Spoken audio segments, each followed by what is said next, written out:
سوالات کرتے ہیں، اور وہ ایسے سوالات ایک دوسرے سے کرتے ہیں ہم فیہ مختلفون، جس کے بارے میں وہ آپس میں مختلف ہیں۔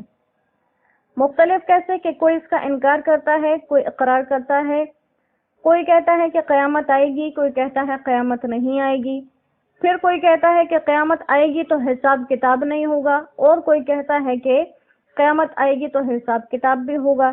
تو غرض ان کے اندر آپس میں بہت اختلافات ہیں، اور اللہ سبحانہ و تعالیٰ نے فرمایا کہ یہ لوگ یہ جو ایک دوسرے سے سوال کرتے ہیں، یہ کوئی فکر مندی کے لیے نہیں کرتے کہ فکر مندی سے کرتے ہوں سوالات کہ قیامت کب آئے گی تاکہ ہم اس کے لیے کچھ تیاری کر لیں۔ جیسے ایک صحابی رضی اللہ تعالیٰ عنہ نے آپ صلی اللہ علیہ وآلہ وسلم کی خدمت میں عرض کی کہ یا رسول اللہ قیامت کب آئے گی؟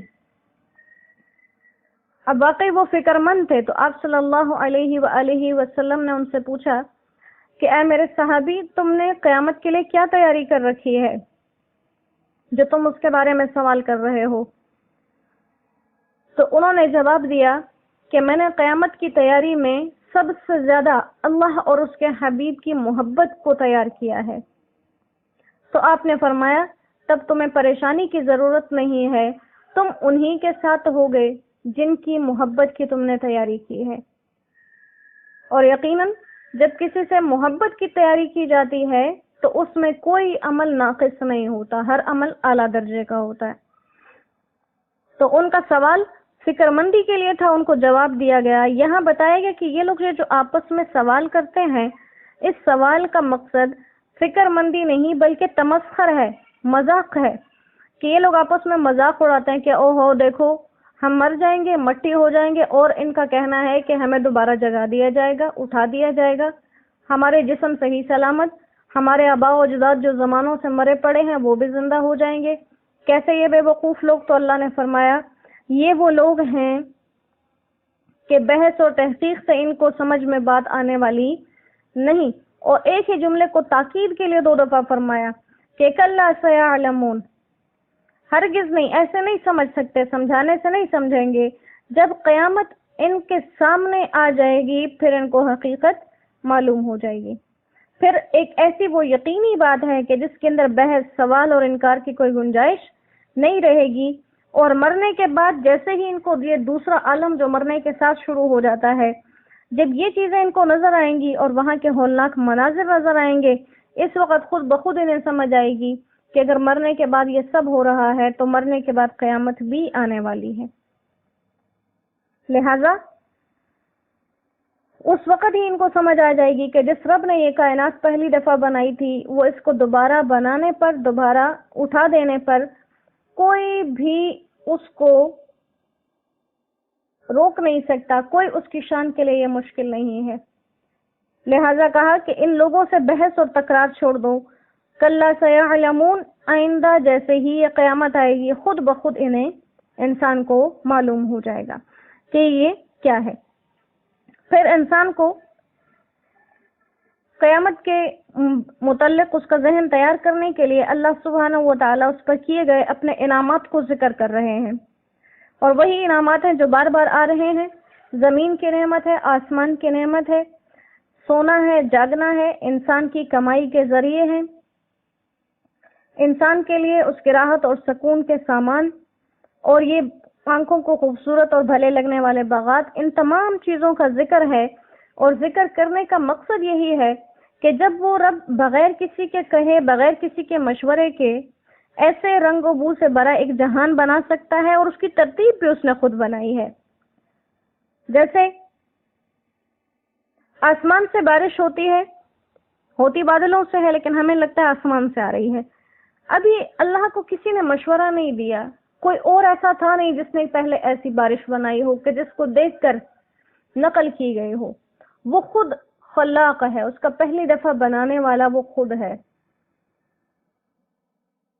اسی طرح زمین کو کس نقشے پر بنایا، آسمان کے کیا نقشے بنائے، درختوں کو کن نقشوں پر بنایا، پہاڑوں کو کن نقشوں پر بنایا، یہ سب اس کے ذاتی کام ہیں، کوئی ان کاموں میں اس کا شریک نہیں ہے۔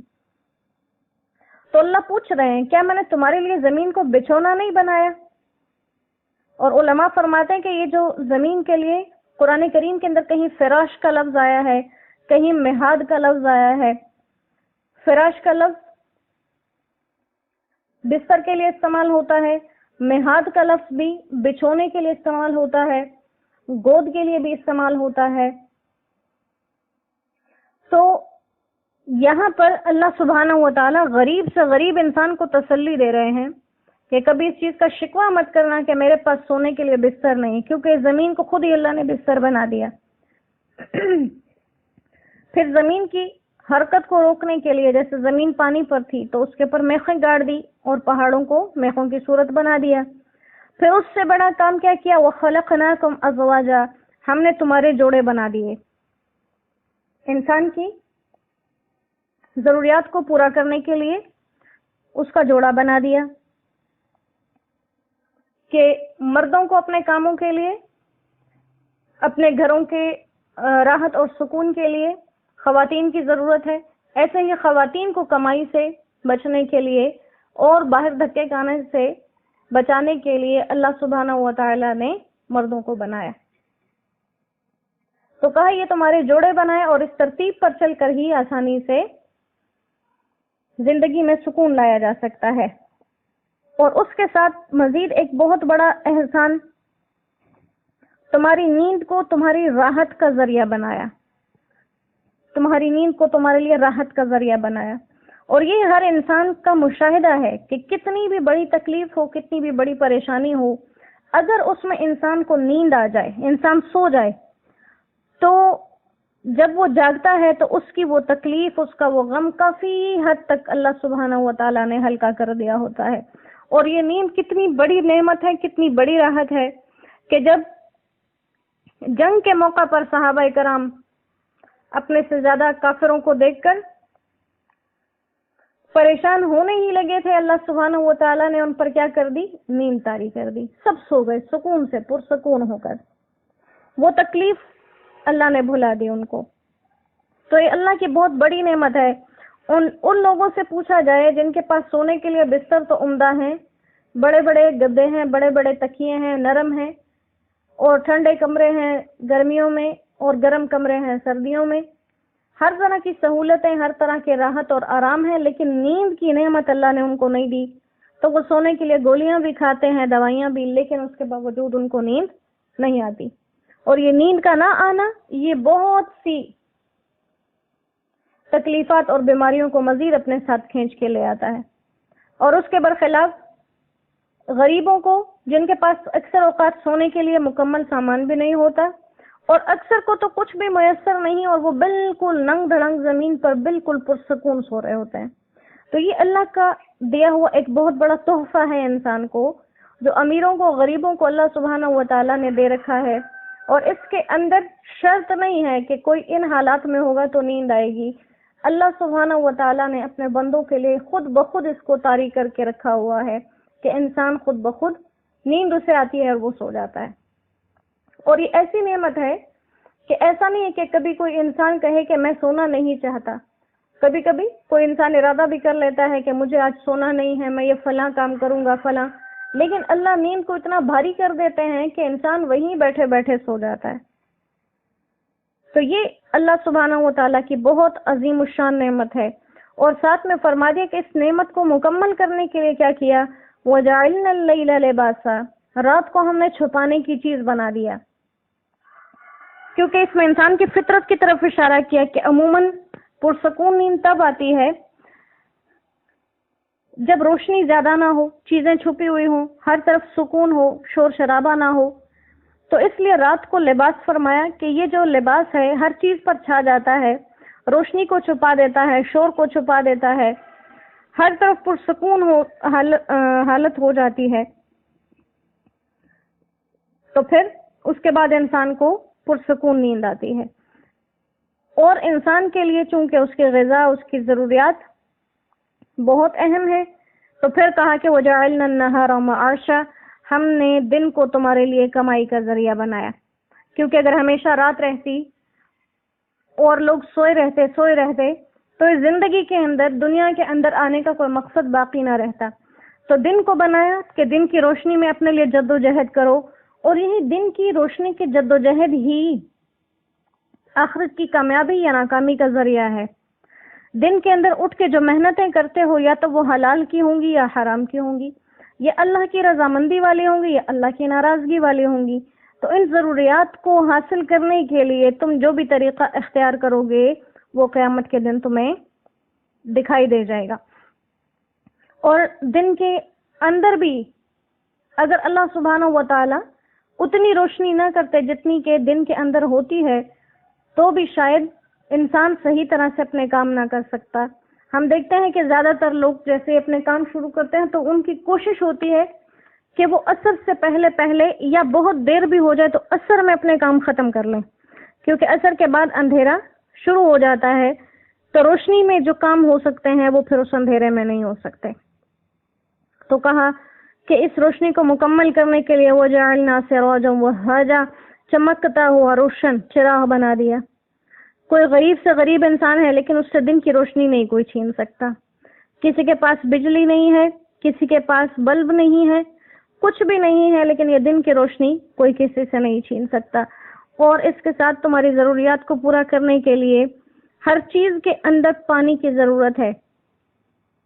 تو وَأَنزَلْنَا مِنَ الْمُعْصِرَاتِ مَاءً ثَجَّاجًا، تمہارے لیے نچڑتی ہوئی بدلیوں سے پانی اتارا، اور پانی ریلوں کی صورت میں یعنی کثرت سے اتارا، کیونکہ تمہاری ضروریات میں استعمال ہونے والی چیزوں میں پانی سب سے زیادہ کثیر ہے۔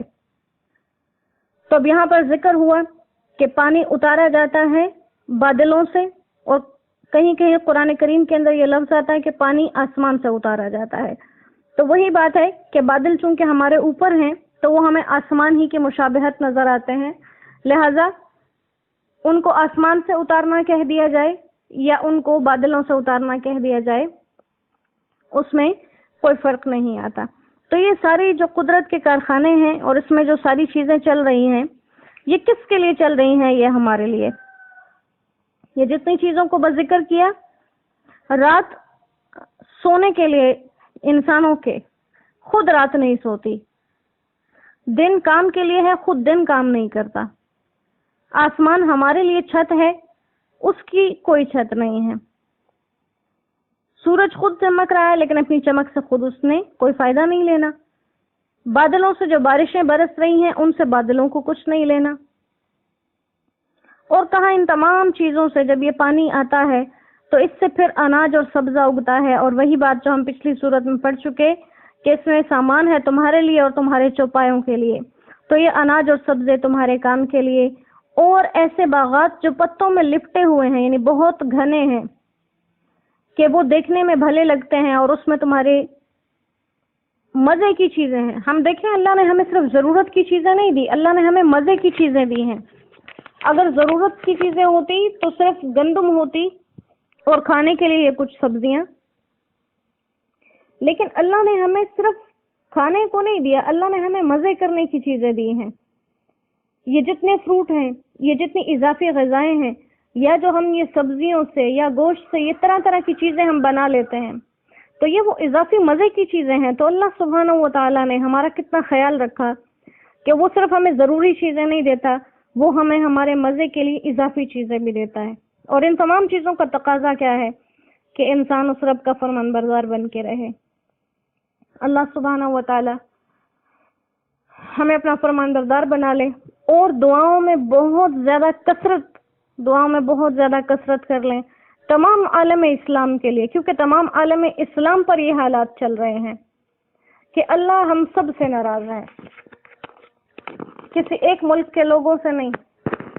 تو دعاؤں میں کثرت لائیں، اور ہر انسان یوں اس یقین سے دعا کرے کہ میری ہی دعا کے انتظار میں یہ سب ہو رہا ہے، جس دن میں نے دعا مانگی یہ سب حالات ٹھیک ہو جائیں گے۔